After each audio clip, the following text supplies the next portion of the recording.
Hi, I'm Joe with Cardsmith. In this video, we're going to talk about 3 specific ideas you can use to make remote meetings with your team more collaborative, engaging, and productive using Cardsmith. Now, I think we all know meetings aren't always necessary or productive. We can all relate to sitting through meetings where things go off topic, there's people involved who shouldn't be, and there's these long stretches of time listening to a manager going on and on. Surveys show 9 out of 10 workers admit to daydreaming while sitting in meetings, and that about a quarter of the time in meetings is spent on irrelevant issues. Now, with more and more teams meeting remotely, this is even worse, right? Participants may be only half engaged while they're answering emails or doing other work. So what if there could be a better way? What if everyone in a meeting could be engaged and feel like their time was spent productively?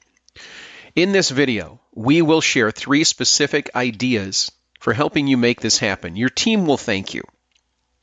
Here's idea number 1. Use a short brainstorm to collaboratively kick off a meeting. Some teams start out every meeting with a short brainstorm, perhaps to answer the question, what is the most important thing for us to talk about today? Asking the team this simple question can improve engagement.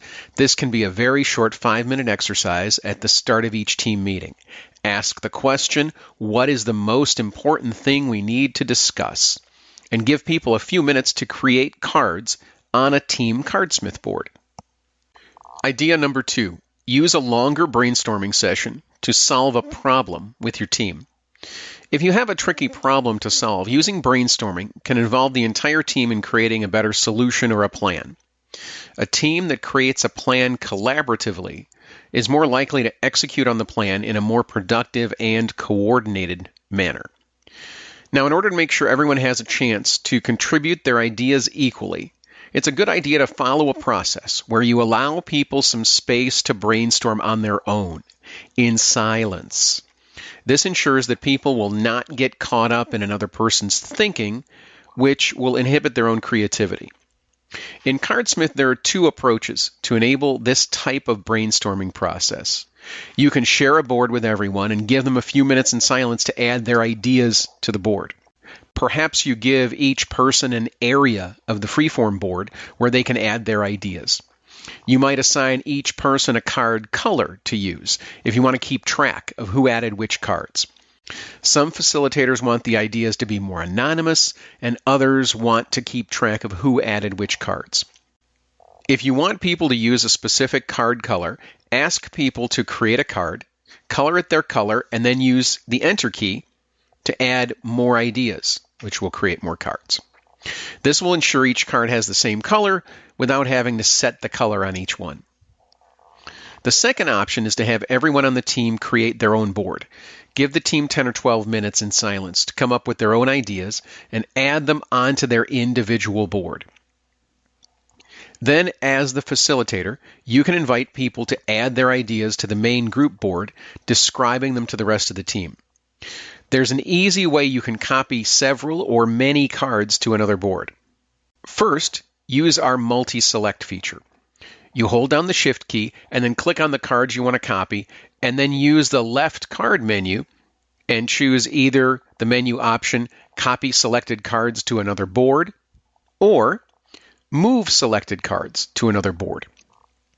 Then you can choose to open the board that you copied the cards to.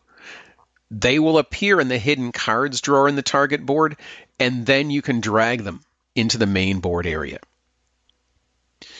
Keep in mind that one of the main benefits of brainstorming is that the group can build on each other's ideas.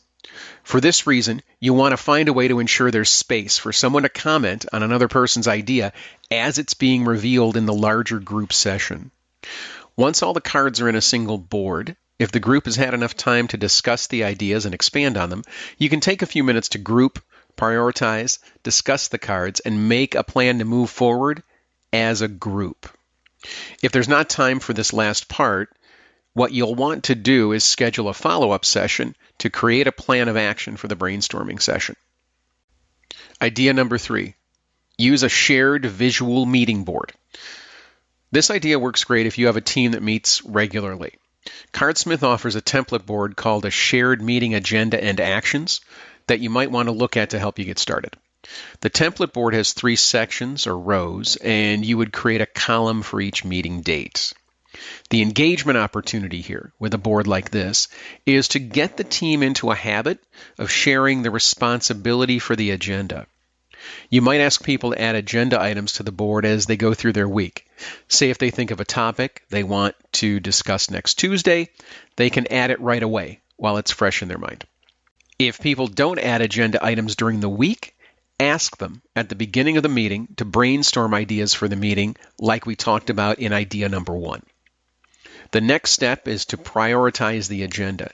You can do this as the facilitator, but make sure to invite people to describe what they think are the most important topics to cover.